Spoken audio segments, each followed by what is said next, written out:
ನಮಸ್ಕಾರ, good morning Karnataka morning ಎಕ್ಸ್‌ಪ್ರೆಸ್‌ಗೆ ಸ್ವಾಗತ. ನಾನು ಪ್ರಗತಿ ಜೈರಾಮ್. ದೇಶ ವಿದೇಶದ ಸುದ್ದಿಗಳನ್ನು ಫಟಾಫಟಾಗಿ ನೋಡೋಣ ಮಾರ್ನಿಂಗ್ ಎಕ್ಸ್‌ಪ್ರೆಸ್‌ನಲ್ಲಿ. ಅಹಮದಾಬಾದ್ನಲ್ಲಿ ಸಂಭವಿಸಿದ ಏರ್ ಇಂಡಿಯಾ ವಿಮಾನ ದುರಂತದಲ್ಲಿ 297 ಜನ ಮೃತಪಟ್ಟಿದ್ದಾರೆ. ಇದೇ ದುರ್ಘಟನೆಯಲ್ಲಿ ವಿಮಾನ ಸಹ ಪೈಲಟ್ ಮಂಗಳೂರು ನಂಟನ್ನ ಹೊಂದಿದ್ದಾರೆ. ದುರಂತಕ್ಕೀಡಾದ ಏರ್ ಇಂಡಿಯಾ ವಿಮಾನದ ಸಹ ಪೈಲಟ್ ಕ್ಲೈವ್ ಕುಂಡರ್ಗೆ ಮಂಗಳೂರು ನಂಟಿದೆ ಎನ್ನಲಾಗಿದೆ. ಪೈಲಟ್ ಕ್ಲೈವ್ ಪೂರ್ವಜರು ಮಂಗಳೂರು ಮೂಲದವರು ಎಂಬ ಮಾಹಿತಿ ತಿಳಿದು ಬಂದಿದೆ.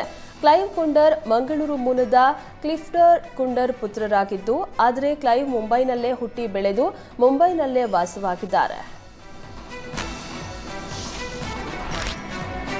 ಅಹಮದಾಬಾದ್ ವಿಮಾನ ದುರಂತದ ಹೊಣೆ ಹೊತ್ತು ಪ್ರಧಾನಿ ಮೋದಿ ಹಾಗೂ ಸಂಬಂಧಿಸಿದ ಸಚಿವರು ರಾಜೀನಾಮೆ ಕೊಡಬೇಕು ಅಂತ ಸಚಿವ ಶರಣಬಸಪ್ಪ ದರ್ಶನಾಪುರ ಆಗ್ರಹಿಸಿದ್ದಾರೆ.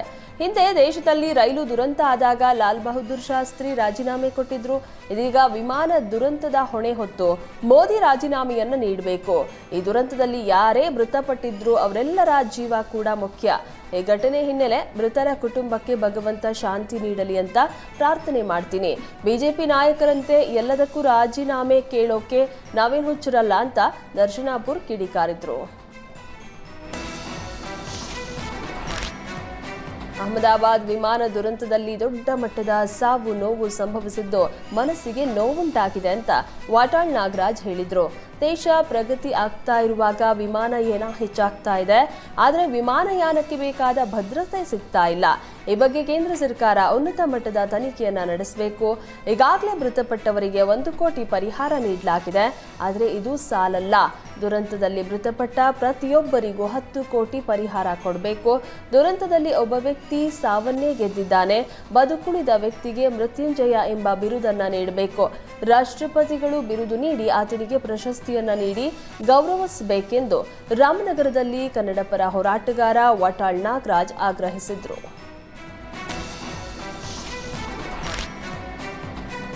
ಬೆಂಗಳೂರಿನಲ್ಲಿ ಕಳ್ಳರ ಹಾವಳಿ ಮಿತಿ ಮೀರಿದೆ. ಸಿಎಂ ಮನೆಯ ಕೂಗಳತೆ ದೂರದಲ್ಲೇ ಕಳ್ಳತನವಾಗಿದೆ. ಹಾಡ ಹಗಲೇ ಖತರ್ನಾಕ್ ಕಳ್ಳ ಕಾಂಪೌಂಡ್ ಜಿಗಿದು ಸಂಪು ಮುಚ್ಚಳ ಕಳ್ಳತನ ಮಾಡಿ ಪರಾರಿಯಾಗಿದ್ದಾನೆ. ಕಳ್ಳತನದ ಕೃತ್ಯ ಸಿಸಿಟಿವಿ ಕ್ಯಾಮೆರಾದಲ್ಲಿ ಸೆರೆಯಾಗಿದೆ. ಕಳ್ಳತನ ಮಾಡಿದ್ದ ಸಂಪ ಮುಚ್ಚಳವನ್ನ ಮನೆಯಲ್ಲಿಟ್ಟು ಜನರ ಓಡಾಟ ಕಡಿಮೆಯಾದ ನಂತರ ಸಂಪ್ ಮುಚ್ಚಳ ಕದ್ದೊಯ್ದಿದ್ದಾನೆ. ಸಿಸಿಟಿವಿ ಆಧರಿಸಿ ಆರೋಪಿಯ ಪತ್ತೆಗೆ ಪೊಲೀಸರು ಮುಂದಾಗಿದ್ದಾರೆ. ಹೈಗ್ರೌಂಡ್ಸ್ ಪೊಲೀಸ್ ಠಾಣಾ ವ್ಯಾಪ್ತಿಯಲ್ಲಿ ಘಟನೆ ನಡೆದಿದೆ.